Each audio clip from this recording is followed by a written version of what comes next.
इस फिल्म की शुरुआत होती है एडवर्ड ब्लूम से, जो अपने छोटे से बेटे को कहानी सुना रहा है। वो कहता है कि जब मैं पैदा हुआ तो वो मछली पहले से बहुत फेमस थी। कोई कहता था कि वो 60 साल पहले यहाँ आई, कोई कहता था वो डायनासोर के टाइम से है। पर मैंने किसी की भी बात पर विश्वास नहीं किया। मैं तो सिर्फ उसे पकड़ना चाहता था। जब मैं तुम्हारी एज का था तब से मैं उसे पकड़ने की कोशिश कर रहा था, लेकिन जिस दिन तुम पैदा हुए उस दिन मैंने उस मछली को पकड़ लिया। दरअसल उस मछली को पकड़ने के लिए मैंने हर तरह का चारा डाला, लेकिन कभी भी वो मेरे कांटे में नहीं फंसी। और एक दिन मैंने अपनी वेडिंग रिंग को एक तार के साथ बांधा। वो तार इतना स्ट्रांग था कि ब्रिज को भी होल्ड कर सकता था। और जब मैंने अपनी वेडिंग रिंग को पानी में डाला तो कैटफिश ने उसे निगल लिया। उसने मुझे पानी में खींच लिया, पर मैं उसे अपनी वेडिंग रिंग नहीं ले जाने दे सकता था। वो मुझे कभी पानी के ऊपर ले आती, कभी पानी के नीचे, कभी आगे कभी पीछे, लेकिन मैंने उसे नहीं छोड़ा। और इस तरह से मैंने उस दिन उस कैटफिश को पकड़ लिया। धीरे धीरे वक्त बीतता है, लेकिन विल के पिता एडवर्ड आज भी अपनी वही कहानी सबको सुनाते हैं। और जिस दिन विल की शादी होती है उस दिन भी उसके पिता ये कहानी वहाँ पर सबको सुना रहे होते हैं। विल इस कहानी पर बिल्कुल भी विश्वास नहीं करता। दरअसल वो इस कहानी को सुनते सुनते बोर हो चुका था, इसलिए वो पार्टी छोड़कर बाहर चला जाता है। और जब उसके डैड बाहर आते हैं तो वो उन पर बहुत गुस्सा होता है। वो कहता है कि ये कहानी मैं भी सुना सकता हूँ, क्योंकि ये कहानी मैं बचपन से सुन रहा हूँ और इस कहानी को कोई पसंद नहीं करता, मैं भी नहीं करता, क्योंकि इसमें कोई भी सच्चाई नहीं है और मैं नहीं चाहता कि आप अपने साथ हमारा भी मजाक उड़वाएं। उसके डैड कहते हैं कि मुझे माफ़ कर दो, मेरी वजह से तुम्हें शर्मिंदा होना पड़ा। विल शादी के बाद अपनी वाइफ के साथ अपनी जॉब के सिलसिले में कहीं और शिफ्ट हो जाता है और अगले 3 सालों तक वो अपने पिता से बात नहीं करता, क्योंकि उसके दिल में उनके लिए नाराजगी होती है। उसे लगता है कि वो अपने पिता से बिल्कुल अलग है। न वो कभी अपने पिता की तरह बन पाया और ना ही उसके पिता ही कभी उसको समझ पाए। एक दिन उसके पास फोन आता है और उसे बताया जाता है कि उसके पिता ने अपनी कीमोथेरेपी बंद कर दी है। उसके पिता को कैंसर है और अब वो मौत के बहुत करीब हैं। इसलिए विल और उसकी प्रेग्नेंट वाइफ वापस एलेबेमा आ रहे होते हैं। और जब वो फ्लाइट पे होते हैं तब विल को अपने बचपन की वो कहानी याद आती है जो उसके पिता ने सुनाई थी। और उसमें उन्होंने बताया था कि यहाँ पर एक विच रहती थी, जिसके बारे में सभी कहते थे कि उसकी एक आंख कांच की है और जो उस आंख में देखता है उसे अपनी मौत दिखाई देती है। और एक दिन एडवर्ड अपने 4 दोस्तों के साथ उस विच को देखने जाता है। वहाँ पर कोई नहीं जाता था, पर एडवर्ड वहाँ जाता है और वो उस विच को अपने साथ अपने दोस्तों के पास लाता है। और उसके दोस्त उसकी कांच की आंख में देखते हैं तो उन्हें अपनी मौत दिखती है। इनमें से एक लड़के को दिखता है कि वो जवानी में मर गया। किसी को नजर आता है कि वो ऊपर से गिरकर मर गया। सब वहाँ से भाग जाते हैं। इसके बाद एडवर्ड भी अपनी मौत को उसकी आंख में देखता है, जिसको देखकर वो बिल्कुल भी दुखी नहीं होता, बल्कि वो एक्साइटेड होता है। फिर वो उस विच को उसके घर पर छोड़ देता है और वहां से निकल जाता है। अब कहानी फिर से कहानियों की दुनिया से निकलकर हकीकत की दुनिया में आ जाती है, जहां पर विल अपने घर पर पहुंच गया है। वो अपने डैड के पास जाता है और वो अपने डैड को दवा देता है। उसके डैड कहते हैं कि मैं जानता हूं कि मेरी मौत कैसे होगी, क्योंकि एडवर्ड के मुताबिक उसने अपनी मौत को विच की कांच की आंख में देख लिया था। विल अपने डैड से कहता है कि डैड, मैं सारी कहानियों की सच्चाई जानना चाहता हूँ, क्योंकि विल का मानना था कि जितनी भी कहानियां एडवर्ड ने उसे सुनाई हैं वो सब की सब काल्पनिक हैं, सब की सब नकली हैं, और वो सच्चाई जानना चाहता है। क्योंकि आज तक विल एडवर्ड के बारे में कुछ भी नहीं जानता था। उसके डैड ने उसे सिर्फ कहानियों के जरिए अपने बारे में उसे बताया होता है। विल एडवर्ड से ये भी जानना चाहता है कि जब उन्होंने विच की आंख में अपनी मौत को देखा तो उन्होंने क्या देखा था। पर एडवर्ड उससे कहता है कि ये सरप्राइज है और बहुत ही अलग तरीके का है और मैं इसे तुम्हें अभी नहीं बता सकता। इसके बाद विल वहां से चला जाता है और वो उस कमरे का दरवाजा खोलता है जहां पर बचपन में वो सोता था, जहां पर उसके डैड उसे कहानियां सुनाते थे। और उसे बचपन की एक और कहानी याद आती है जो उसके डैड ने उसे सुनाई थी कि जब मैं छोटा था तब मेरा शरीर बहुत तेजी से बढ़ना शुरू हो गया था और इसलिए मुझे एक बेड पर एक मशीन के जरिए बांध कर रखा गया ताकि मेरी बॉडी बहुत तेजी से ना बढ़े। और अगले 3 सालों तक मुझे उसी तरह से रहना पड़ा। एक दिन मैंने एक आर्टिकल पढ़ा। उसे पढ़कर मुझे पता चला कि मेरा शरीर इतनी तेजी से क्यों बढ़ रहा था। उसमें लिखा था कि अगर एक मछली को आप एक कटोरी में रखें तो उसका साइज एक लिमिटेड तरीके से बढ़ेगा, लेकिन अगर उसी मछली को आप एक बहुत बड़े समंदर में डाल दें तो उस मछली का साइज 3-4 गुना ज्यादा बढ़ जाएगा। और शायद मेरा साइज भी इसीलिए बढ़ रहा था क्योंकि मैं बड़ी चीजों के लिए बना था। और जब मैं पूरी तरह से ठीक हो गया, मैं बड़ा हो गया, तो मैं रग्बी में, बेसबॉल में, बास्केटबॉल में, हर चीज में बहुत बड़ा चैंपियन बन गया। और साथ ही साथ इस शहर का सबसे बड़ा और सबसे स्ट्रांग इंसान मैं ही था। उस दिन तक, जब तक वो जाइंट इस शहर में नहीं आ गया था, वो सारी फसलें खा गया, वो सारे लोगों की भेड़ें उठाकर खा गया, यहाँ तक कि सारे कुत्ते खा गया। इस बात से पूरा शहर परेशान होकर मेयर के पास गया। लोग उस जाइंट से लड़ना चाहते थे, पर मेयर शहर में कोई खून खराबा नहीं चाहता था। इसलिए उसने कहा कि हो सकता है कि हम बात करके इस मामले को सुलझा सकें। लेकिन यह आसान नहीं था, कोई भी इस काम के लिए आगे नहीं आ रहा था। पर तब मैंने कहा कि उससे बात करने के लिए मैं जाऊंगा, और मैं उस जाइंट की गुफा के बाहर उससे बात करने के लिए गया। और जब वो बाहर आया तो मैंने देखा कि वो बहुत विशाल था। मैंने उसे कहा कि मैं यहाँ पर अपने सैक्रिफाइस के लिए आया हूँ, इसलिए तुम मुझे खा सकते हो। पर वो बोला कि मैं तुम्हें नहीं खाने वाला। एडवर्ड उसे कहता है कि तुम इस छोटे से शहर में क्या कर रहे हो, तुम्हें तो एक बड़े शहर में होना चाहिए। वो जाइंट एडवर्ड से कहता है कि क्या तुम मुझे यहाँ से जाने के लिए कह रहे हो। वो उससे कहता है कि मैं भी तुम्हारे साथ चलूंगा क्योंकि मेरे सपने बहुत बड़े हैं और उसके लिए ये शहर बहुत छोटा है। और वो उस जाइंट को कहता है कि मैं भी तुम्हारे साथ चलूंगा, और जाइंट उसकी बात मान जाता है। और इस जाइंट का नाम कार्ल है। ये और एडवर्ड दोनों इस शहर को अलविदा कहने के लिए तैयार हो जाते हैं। जाने से पहले इस शहर का जो मेयर होता है वो एडवर्ड को एक बहुत बड़ी चाबी देता है। ये एक तरह का ऑनर होता है। वो कहता है कि तुम जब भी चाहो इस शहर में वापस आ सकते हो। अब कार्ल और एडवर्ड वहां से आगे निकल जाते हैं, और जब वो कुछ आगे जाते हैं तो वहां पर दो रास्ते होते हैं। एक रास्ता जिसमें एक बोर्ड लगा होता है जिसमें लिखा होता है डू नॉट एंटर, यानी वो रास्ता बहुत ही खतरनाक होता है और ऐसा कहा जाता है कि जो भी इस रास्ते पर जाता है वापस नहीं आता। एडवर्ड कार्ल से कहता है कि मैं इस रास्ते से जाऊंगा, तुम सीधे रास्ते से जाओ, आगे जाकर हम दोनों मिल जाएंगे।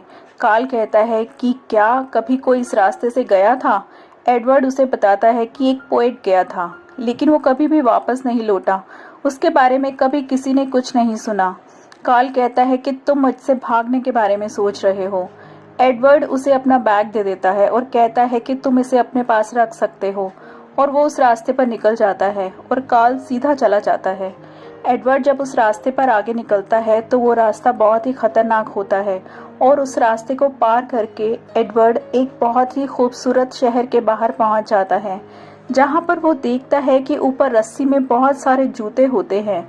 इस शहर का नाम स्पेक्टर होता है और यहाँ पर सब लोग उसका स्वागत करते हैं। एडवर्ड उनसे पूछता है कि काफी समय पहले हमारे यहाँ से एक पोएट भी आया था। उसे बताया जाता है कि वो आज भी यहाँ पर है, और इसके बाद एडवर्ड उससे मिलता है। वो एडवर्ड को बताता है कि ये बहुत ही खूबसूरत जगह है और मैं कभी भी यहाँ से वापस नहीं जाना चाहता, बल्कि आज तक जो भी इस शहर में आया है वो कभी यहाँ से वापस नहीं गया, क्योंकि ये बहुत ही खूबसूरत है। रात को जब सब डांस कर रहे होते हैं तो एडवर्ड कहता है कि मुझे वापस जाना है। ये सुनकर सब हैरान रह जाते हैं। यहाँ पर 8 साल की एक लड़की होती है जिसका नाम जेनी होता है। उसे एडवर्ड से बहुत प्यार होता है और वो नहीं चाहती कि एडवर्ड वहाँ से वापस जाए। वो उससे कहती है कि तुम बिना शूज के कैसे जाओगे। ये लड़की एडवर्ड के शूज उसी तार पे डाल देती है जहाँ पर सबके शूज होते हैं। एडवर्ड कहता है कि मुझे जाना होगा, मैं अपना सफर इस तरह से खत्म नहीं कर सकता। जब मेरा सही वक्त होगा तो मैं यहाँ पर जरूर वापस आऊंगा। एडवर्ड वहाँ से निकल जाता है। उससे बहुत प्रॉब्लम हो रही होती है क्योंकि उसके पैर में जूते नहीं होते, और तभी एक पेड़ उसे जकड़ लेता है और एडवर्ड को लगता है कि अब वो मरने वाला है, लेकिन उसने अपनी मौत को विच की आंख में देख लिया था। और वो कहता है कि मेरी जिंदगी का अंत इस तरह से नहीं हो सकता, और अगले ही पल वो पेड़ उसे छोड़ देता है। इसके बाद वो आगे बढ़ता है। उससे अपना साथी कार्ल रास्ते में मिल जाता है और दोनों अपने आगे के सफर में निकल जाते हैं। और ये कहानी एक बार फिर से कहानी की दुनिया से हकीकत की दुनिया में आ जाती है। विल अपने डैड और अपने परिवार के साथ डिनर कर रहा है। डिनर के बाद विल की वाइफ एडवर्ड के रूम में आती है। वो एडवर्ड से बातें करती है। एडवर्ड की बातें विल की वाइफ को बहुत अच्छी लगती हैं। वो उनसे कहती है कि मैं आपका फ़ोटो लेना चाहती हूँ। वो एडवर्ड की फ़ोटो खींचती है और साथ ही साथ वो ये भी कहती है, मैंने कभी आपकी शादी की फ़ोटोज़ नहीं देखी। एडवर्ड कहता है कि दरअसल हमारी शादी कभी भी प्रॉपर शादी नहीं थी, क्योंकि तुम्हारी मदर इन लॉ मुझसे कभी भी शादी नहीं करना चाहती थी। उसकी एंगेजमेंट किसी और से हो गई थी और ये एक लंबी कहानी है। इसके बाद वो विल की वाइफ को अपनी शादी की कहानी सुनाना शुरू करता है और ये कहानी वहीं से शुरू होती है जहाँ पर एडवर्ड और कॉल आगे के सफ़र पर निकलते हैं। ये एक जगह पर पहुँचते हैं जहाँ पर सर्कस हो रहा होता है। जब एडवर्ड वो सर्कस देख रहा होता है तो वहाँ वो सर्कस का मालिक जो कहता है कि मैं अब आपको ऐसे इंसान को दिखाऊंगा, वैसा इंसान तुमने कहीं भी नहीं देखा होगा। वो अगर चाहे तो दोनों उंगलियों के बीच में तुम्हें मसल कर रख दे। और तभी वहां पर एक बहुत बड़ा विशाल सा आदमी प्रकट होता है, लेकिन वो इतना बड़ा नहीं होता जितना कॉल होता है। एडवर्ड सीटी बजाता है और कॉल सबके सामने आ जाता है और उसको देखकर सबके सब हैरान रह जाते हैं, क्योंकि इतना विशाल इंसान कभी भी किसी ने नहीं देखा होता। और इस तरह से कॉल को उसकी डेस्टिनी, उसका काम मिल जाता है। एडवर्ड यहाँ पर एक लड़की को देखता है। उसे पहली ही नज़र में उस लड़की को देखकर प्यार हो जाता है, लेकिन वो वहाँ पर सर्कस देखने आई थी। सर्कस देखकर वो वहाँ से चली जाती है। ये देखकर एडवर्ड उदास हो जाता है, क्योंकि वो नहीं जानता था कि वो लड़की कहाँ पर रहती है। सर्कस का मालिक जब एडवर्ड से उसकी उदासी का कारण पूछता है तो वो उसे सब कुछ बता देता है। सर्कस का मालिक कहता है कि मैं उस लड़की की फैमिली को जानता हूँ, लेकिन तुम्हें उसके बारे में कुछ भी नहीं बताऊंगा। तुम एक बैग में कपड़े लेकर घूम रहे हो, तुम्हारे पास जॉब नहीं है, तुम्हारे पास अपनी लाइफ को लेकर कोई प्लान नहीं है। एडवर्ड कहता है कि मेरा प्लान अब ये है कि मैं उस लड़की को ढूंढकर उसके साथ शादी करूंगा, और अगर आपने मुझे जॉब दी तो मैं उसके बदले में आपसे एक भी पैसा नहीं लूंगा। सर्कस का मालिक उसकी बात मान जाता है और कहता है कि हर महीने में तुम्हें सैलरी के बदले में उस लड़की के बारे में एक बात बताऊंगा। एडवर्ड और कॉल अब दोनों इसी जगह पर काम करना शुरू कर देते हैं और सर्कस का ऑनर हर महीने एडवर्ड को उस लड़की के बारे में एक बात बताता है। धीरे धीरे वहां पर काम करते हुए उसे पूरे 3 साल हो जाते हैं, पर उसे उस लड़की का नाम नहीं पता चलता। हालांकि सर्कस के मालिक ने अब तक उस लड़की के बारे में एडवर्ड को बहुत सारी बातें बताई थी, लेकिन अब वो उसके बारे में सब कुछ जानना चाहता है। वो सर्कस के रिंग मास्टर यानी कि ऑनर के कैबिन के बाहर जाता है और कहता है कि मैं आपसे बात करना चाहता हूँ। तभी अंदर से वेयरवुल्फ निकलता है और एडवर्ड पर हमला कर देता है, और ये देखने के बाद वहीं पर काम करने वाला एक आदमी गन से उस पर गोली चलाने वाला होता है, पर एडवर्ड उसे मना कर देता है। एडवर्ड के सामने एक लकड़ी का टुकड़ा पड़ा होता है, वो उसे दूर फेंकता है और वो वेयरवुल्फ उस लकड़ी के टुकड़े की तरफ जाता है और उसे उठाकर वापस ले आता है। और एडवर्ड को ये समझ आ जाता है कि वो उसके साथ खेलना चाहता है। इसके बाद एडवर्ड बहुत बार लकड़ी का टुकड़ा फेंकता है और वेयरवुल्फ हर बार उस लकड़ी के टुकड़े को उठाकर वापस ले आता है, और इसी तरह से सुबह हो जाती है और हम ये देखते हैं कि वो वेयरवुल्फ सर्कस का ऑनर बन जाता है। और अब सर्कस का ऑनर एडवर्ड को कहता है कि तुम एक अच्छे और बहादुर इंसान हो, इसलिए मैं उस लड़की के बारे में तुम्हें सब कुछ बता दूंगा। वो कहता है कि उसका नाम सैंड्रा है और वो उसका पता भी उसे दे देता है, और एडवर्ड उसके घर के पास पहुंच जाता है। वो उससे कहता है कि मुझे तुमसे पहली ही नज़र में प्यार हो गया था। मैं पिछले 3 साल से तुमसे मिलना चाहता था और इसके लिए मैंने बहुत सारी प्रॉब्लम्स भी फेस की हैं। सैंड्रा उसे सॉरी कहती है और उसे अपनी रिंग दिखाती है कि मेरी एंगेजमेंट हो चुकी है, लेकिन मैं तुम्हें पहले से जानती हूँ। जिस लड़के के साथ उसकी एंगेजमेंट हुई थी वो एडवर्ड के ही शहर का था। इस लड़के का नाम डॉन होता है और एडवर्ड इसे अच्छी तरह से जानता है। ये वही लड़का होता है जो बचपन में एडवर्ड की कहानियों के हिसाब से उसके साथ विच के पास गया था। एडवर्ड को सैंड्रा की एंगेजमेंट का दुख होता है और वो वहां से जाने लगता है। उसे लगता है कि सैंड्रा एक इडियट से कैसे शादी कर सकती है। फिर वो ये फैसला करता है कि वो किसी भी हालत में सैंड्रा को अपनी जिंदगी में वापस लेकर आएगा, और इसके बाद वो सैंड्रा को अलग अलग तरीके से इम्प्रेस करने की कोशिश करता है। और एक दिन वो सैंड्रा के घर के बाहर बहुत सारे डैफोडिल के फ्लावर्स लगा देता है, क्योंकि सर्कस के मालिक ने उसे बताया था कि उसे डैफोडिल के फ्लावर्स बहुत पसंद हैं। सैंड्रा बाहर आती है और तभी वहां पर डॉन भी आ जाता है। सैंड्रा समझ जाती है कि अब इन दोनों की लड़ाई होगी, और सैंड्रा एडवर्ड से प्रॉमिस ले लेती है कि वो डॉन पर हाथ नहीं उठाएगा। डॉन एडवर्ड को बुरी तरह से मारता है, लेकिन एडवर्ड उस पर हाथ नहीं उठाता। सैंड्रा डॉन को कई बार रोकने की कोशिश भी करती है, लेकिन वो नहीं रुकता और इस बात से गुस्सा होकर सैंड्रा उसे उसकी एंगेजमेंट रिंग वापस कर देती है और अब सैंड्रा और एडवर्ड एक साथ होते हैं। इस सदमे से डॉन को हार्ट अटैक आ जाता है और उसकी मौत हो जाती है। ये मौत उसने भी विच की कांच की आंख में देख ली थी, जो आज सच में बदल चुकी है। वहीं दूसरी तरफ जब एडवर्ड हॉस्पिटल में होता है, क्योंकि वो भी काफी इंजर्ड हो चुका था, तभी उसे यूएस गवर्नमेंट की तरफ से एक लेटर मिलता है जिसमें लिखा होता है कि कोरियन वॉर में तुम्हें भी शामिल होना पड़ेगा और एडवर्ड अब कोरियन वॉर के लिए निकल पड़ता है। वहां पर उसे 3 साल बिताने होंगे, लेकिन अगर वो टफ मिशन लेता है तो शायद उसे 1 साल से भी पहले वापस भेज दिया जाए। और एडवर्ड सैंड्रा से जल्द मिलना चाहता है, इसलिए वो टफ मिशन लेता है और उसे नॉर्थ कोरिया में उतारा जाता है, जहां से उसे जरूरी डॉक्यूमेंट्स लेकर आने हैं। वो उस जगह तक पहुंच जाता है जहां पर आर्मी के ऑफिसर्स होते हैं। एडवर्ड उनके सामने पहुंच जाता है।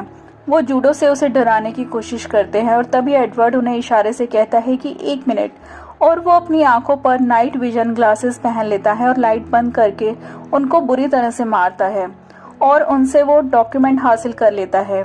अब जब एडवर्ड को सारे कोरियन सिपाही ढूंढ रहे होते हैं तो वो एक रूम में छुप जाता है। दरअसल यहाँ पर एक शो चल रहा था जहाँ पर पिंग और जिंग नाम की 2 बहनें परफॉर्म कर रही थी और ये दोनों एडवर्ड को देख लेती हैं। एडवर्ड इन दोनों को सैंड्रा की फोटो दिखाता है और कहता है कि इस लड़की से मेरी शादी होने वाली है, मुझे किसी भी कीमत पर सही सलामत वापस जाना होगा। और साथ ही वो ये भी कहता है कि तुम दोनों भी मेरे साथ चलो, मैं तुम्हें वहां पर बहुत बड़ा सेलिब्रिटी बना दूंगा। और वो इन दोनों की मदद से वापस अपने शहर आ जाता है। लेकिन यहाँ पर सैंड्रा को ये बता दिया गया होता है कि वो अब इस दुनिया में नहीं रहा, क्योंकि उसकी कोई भी खबर नहीं मिल रही थी। लेकिन जब सैंड्रा एडवर्ड को वापस देखती है तो बहुत खुश होती है और इस तरह से 2 प्यार करने वाले मिल जाते हैं और कहानी फिर से कहानी की दुनिया से निकलकर हकीकत में आ जाती है। अब विल की वाइफ उसे कहती है कि अपने पेरेंट्स की इस कहानी के बारे में तुमने मुझे कभी क्यों नहीं बताया। विल कहता है कि कभी ऐसा कुछ हुआ ही नहीं, ये सिर्फ कहानियां हैं, क्योंकि विल को अपने डैड की कहानियों पर बिल्कुल भी विश्वास नहीं है। विल की वाइफ विल से पूछती है कि क्या तुम अपने डैड को प्यार करते हो। विल कहता है कि जब मैं छोटा था तो मेरे डैड ज्यादातर हमसे दूर ही रहते थे और मुझे लगता था कि उनकी दूसरी फैमिली भी है और इसीलिए वो हमेशा हमसे दूर रहते हैं। हो सकता है कि ऐसा ना हो, लेकिन सच तो ये है कि मुझे अपने डैड के बारे में कुछ भी नहीं पता, क्योंकि उन्होंने अपनी पूरी जिंदगी में मुझे अपने बारे में कुछ बताया ही नहीं। विल की वाइफ कहती है कि तुम्हें अपने डैड से बात करनी चाहिए। वो अपने डैड से बात करने के लिए जाता है। वो कहता है कि आपने पूरी जिंदगी मुझे कहानियां सुनाई, पर मैं आपके बारे में कुछ नहीं जानता, मुझे सच सुनना है। आप जैसे भी हो, अच्छे बुरे, लेकिन मैं आपके बारे में जानना चाहता हूँ। विल के डैड कहते हैं कि मैंने अपनी जिंदगी में जो कुछ किया वो सब तुम्हें बताया है। विल कहता है कि वो सब कहानियां थी और वो सब झूठ था। विल के डैड कहते हैं कि मैंने तुमसे कभी झूठ नहीं बोला और अगर तुम्हें लगता है कि मेरी कहानियां झूठी थी तो तुम मुझे नहीं जानते। तो ये तुम्हारी जिंदगी का फेलियर है, न कि मेरी जिंदगी का। और इसके बाद विल वहां से चला जाता है। इसके बाद विल बाहर पानी के पूल को साफ करना शुरू कर देता है और जब वो ऐसा कर रहा होता है तभी उसे पानी में कुछ हलचल दिखाई देती है। ऐसा लगता है कि पानी में एक बहुत बड़ी मछली है और इस बात से विल डर जाता है। वो समझ नहीं पाता कि पानी में क्या है। इसके बाद विल की मॉम उसे और उसकी वाइफ को स्टोर रूम में ले जाती है, जहां पर उसके डैड का बहुत सारा सामान रखा होता है और यहाँ पर एक मशीन भी होती है। ये वही मशीन होती है जिसके बारे में एडवर्ड ने विल को एक कहानी सुनाते हुए बताया था कि जब वो छोटा था तो बहुत तेजी से बढ़ रहा था, इसलिए उसे एक मशीन के अंदर 3 साल तक रखा गया था कि उसका साइज ना बढ़े। और साथ ही साथ यहाँ पर विल की मॉम को वो लेटर भी मिलता है जो वॉर के दौरान उसे दिया गया था, जिसमें ये लिखा हुआ था कि विल के डैड यानी एडवर्ड अब इस दुनिया में नहीं रहे, क्योंकि उनका कुछ भी पता नहीं चल रहा था। विल अपनी मॉम से पूछता है कि क्या ये सच था। उसकी मॉम कहती है कि तुम्हारे डैड ने तुम्हें जो कहानियां सुनाई हैं वो इतनी भी नकली नहीं हैं, उनमें कुछ ना कुछ तो सच्चाई थी। इसके बाद उसकी मॉम वहां से चली जाती है। अब यहाँ पर विल को कुछ और डॉक्यूमेंट्स भी मिलते हैं और ये डॉक्यूमेंट्स एक ट्रस्ट के होते हैं। ये उसके पिता एडवर्ड के नाम पर होते हैं और अब विल डेस्परेटली जानना चाहता था कि उसके पिता की जिंदगी की सच्चाई क्या है। इसलिए उन पेपर्स पर जो एड्रेस लिखा होता है, विल उस ओर निकल पड़ता है। उसे रास्ते में एक बोर्ड दिखता है जिसमें लिखा होता है वेलकम टू स्पेक्टर। ये वही शहर होता है जिसके बारे में एडवर्ड ने विल को और लोगों को अपनी कहानी में बताया था, जहां एडवर्ड को 8 साल की लड़की जेनी मिली थी जो उसे पसंद करती थी और जिसने उसके जूते तार में डाल दिए थे। विल उस जगह पर पहुंच जाता है। वहां पर एक घर होता है जहां एक लेडी होती है। वो उससे पूछता है कि तुम मेरे पिता को कैसे जानती हो। वो कहती है कि वो एक सेल्समैन थे और ये जगह उनके रूट पर पड़ती थी। इस शहर में हर कोई उन्हें जानता है। विल उनसे पूछता है कि क्या आपका मेरे डैड से अफेयर था। वो कहती है कि ये सवाल तुमने अपने डैड से क्यों नहीं किया। विल कहता है कि उनकी तबीयत ठीक नहीं है, वो मर रहे हैं। मेरे पिता ने अपने बारे में मुझे काफी कुछ नहीं बताया और अब मैं सच जानना चाहता हूँ। वो लेडी उसे बताती है कि तुम्हारे पिता एक सेल्समैन थे और एक बार वो बहुत लंबा सफर तय करके वापस घर जा रहे थे और तभी एक बहुत बड़ा तूफान आया और उस तूफान की वजह से वो फिर से इस शहर में आ गए और उन्होंने देखा कि जैसे शहर पहले कभी खुशहाल हुआ करता था वैसा अब बिल्कुल भी नहीं है। यहाँ पर सब लोग कंगाल हो चुके हैं और इस शहर की बोली लग रही है। तो तुम्हारे पिता ने इस पूरे शहर को खरीद लिया। हालांकि वो कभी भी बहुत अमीर आदमी नहीं थे, पर बहुत सारे लोग ऐसे थे जो उनकी वजह से अमीर हुए थे और उनमें से एक वो पोएट भी था जो कभी एडवर्ड के ही शहर से शहर में रहने के लिए आया था। और जब वो ये शहर छोड़कर जाता है तो एक बार बैंक में एडवर्ड को मिलता है और एडवर्ड की कहानी के अकॉर्डिंग वो बैंक को लूटना चाहता था और उसने ऐसा किया भी, पर उस बैंक में पैसे नहीं थे। और जब बैंक लूट कर वो वापस जा रहा था तब एडवर्ड उसे सलाह देता है कि तुम्हें शेयर मार्केट में काम करना चाहिए और वो उसकी सलाह मानकर शेयर मार्केट चला जाता है और एक बहुत बड़ा ब्रोकर बन जाता है। और जब उसने अपने पहले 1 मिलियन कमाए तो उसने उसमें से $10,000 एडवर्ड को भी भेजे थे, जिससे उसने अपनी पत्नी के लिए घर खरीदा था। और उसी पोएट की मदद से और बाकी दोस्तों की मदद से एडवर्ड एक बार फिर से इस पूरे शहर को खरीद लेता है, सिवाय एक घर के। ये घर उस 8 साल की लड़की जेनी का होता है जो बड़ी हो चुकी है, जो कभी एडवर्ड से प्यार करती थी। जेनी कहती है कि मैं ये घर नहीं बेचना चाहती। एडवर्ड जब जा रहा होता है तो घर का दरवाजा टूटकर गिर जाता है क्योंकि इस घर की हालत बहुत खराब होती है। और तब एडवर्ड डिसाइड करता है कि वो अपने दोस्त कॉल की मदद से इस पूरे घर को रिपेयर करेगा और वो ऐसा करता भी है। ये देखकर जेनी बहुत खुश हो जाती है। जेनी, जो आज भी एडवर्ड से प्यार करती है, उसे किस करने की कोशिश करती है, लेकिन एडवर्ड उसे मना कर देता है। वो कहता है कि मैंने अपनी पत्नी से वादा किया है कि मेरी जिंदगी में पहली और आखिरी औरत वही रहेगी। अब जो औरत विल को कहानी सुना रही होती है कि इसके बाद एडवर्ड वापस इस शहर में कभी नहीं आया, दरअसल यही लेडी जेनी होती है जो बूढ़ी हो चुकी है। उसका मानना था कि वो बड़ी होगी और एक दिन विच बन जाएगी। और एडवर्ड की शुरुआती कहानी में जो विच होती है वो और कोई नहीं बल्कि जेनी ही होती है। विल उसे कहता है कि तुम कभी भी विच नहीं हो सकती, क्योंकि जो कहानी मेरे डैड ने मुझे सुनाई थी उसके मुताबिक विच उम्र में उनसे बड़ी थी। जेनी कहती है कि अगर तुम अपने पिता के नजरिए से देखो तो ये हो सकता है। इसके बाद विल वहां से वापस अपने घर पर आ जाता है और उसे पता चलता है कि उसके पिता को अभी अभी स्ट्रोक आया है और उनकी हालत बहुत ज़्यादा सीरियस है। वो हॉस्पिटल में अपने पिता से मिलने के लिए जाता है जो पूरी तरह से बेहोश होते हैं और वहां पर जो डॉक्टर होता है वो उनकी फैमिली को बहुत पहले से जानता है। विल उनसे कहता है कि मेरे और मेरे पिता की कभी भी सही से बात नहीं हुई। डॉक्टर कहता है कि क्या उन्होंने तुम्हें बताया है कि तुम्हारा जन्म कैसे हुआ था। वो कहता है कि हाँ, उन्होंने बताया था। जिस दिन मैं पैदा हुआ उस दिन उन्होंने एक बहुत बड़ी मछली को पकड़ा था। डॉक्टर कहते हैं कि सच्ची कहानी ये है कि जब तुम पैदा हुए तो तुम्हारे पिता शहर में थे ही नहीं, तुम बहुत ही कमज़ोर थे। तुम्हारे पिता ने तुम्हें जो कहानी सुनाई उसमें एक बहुत बड़ी मछली को उन्होंने उसी दिन पकड़ा जिस दिन तुम पैदा हुए, जो उनकी वेडिंग रिंग को निगल गई। और अगर तुम्हारे पिता ने कहानी में वेडिंग रिंग और उस बड़ी मछली को इन्वॉल्व नहीं किया होता तो तुम इस बात को कभी भी याद नहीं रख पाते। और फिर डॉक्टर वहां से चला जाता है। तभी एडवर्ड को होश आता है और वो बहुत मुश्किल से विल से पूछता है कि बताओ मेरा अंत कैसे होगा। विल कहता है, यानी कि आपने विच की कांच की आंख में अपना क्या अंत देखा था। एडवर्ड कहता है, हाँ। विल उन्हीं के स्टाइल में उन्हें एक कहानी सुनाता है कि हम दोनों हॉस्पिटल से भाग गए। सब हमें रोक रहे थे लेकिन हम नहीं रुके और हम नदी के किनारे पहुंच गए जहां पर वो सब लोग आपका इंतजार कर रहे थे जो आपकी पूरी लाइफ की जर्नी में आपको मिले।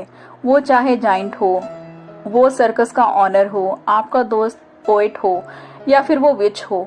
इसके बाद मैं आपको नदी में ले गया और मैंने आपको नदी में छोड़ दिया और आप वो बन गए जो हमेशा से बनना चाहते थे, यानी एक बहुत बड़ी फिश। और इस तरह से ये कहानी ख़त्म हुई। ये स्टोरी सुनने के बाद एडवर्ड को बहुत सेटिस्फेक्शन मिलता है और इस कहानी के अंत के साथ ही एडवर्ड का भी अंत हो जाता है। और जब एडवर्ड का फ्यूनरल होता है वहाँ पर वो सभी लोग आते हैं जो एडवर्ड ने विल को अपनी कहानी में बताए थे, यानी कि वो रिंग मास्टर जो कि सर्कस का ओनर होता है, साथ ही कॉल भी। हालांकि वो इतना बड़ा नहीं होता जितना उसके डैड ने उसे बताया था। यहाँ पर वो जुड़वा बहनें भी होती हैं जिन्हें वॉर से वो अपने साथ यहाँ ले आए थे, और साथ ही साथ उनका दोस्त पोएट भी जो उनकी वजह से अमीर हो गया था। और विल समझ जाता है कि उसके डैड की सारी कहानियां सच्ची थी, बस फर्क इतना था कि उसके डैड ने उन कहानियों को उसे इस तरह से सुनाया था कि वो उसे हमेशा के लिए याद रहें। और अब विल का भी एक बेटा है और वो भी उसे उसी तरह से कहानियां सुनाता है जिस तरह से उसने अपने डैड से सुनी थी। और अंत में ये बताया जाता है कि इंसानों के ख़त्म होने के बाद भी कहानियां हमेशा जिंदा रहती हैं और एक आदमी अपनी कहानी बार बार सुनाता है ताकि हमेशा के लिए वो खुद एक कहानी बन जाए और हमेशा के लिए अमर हो जाए।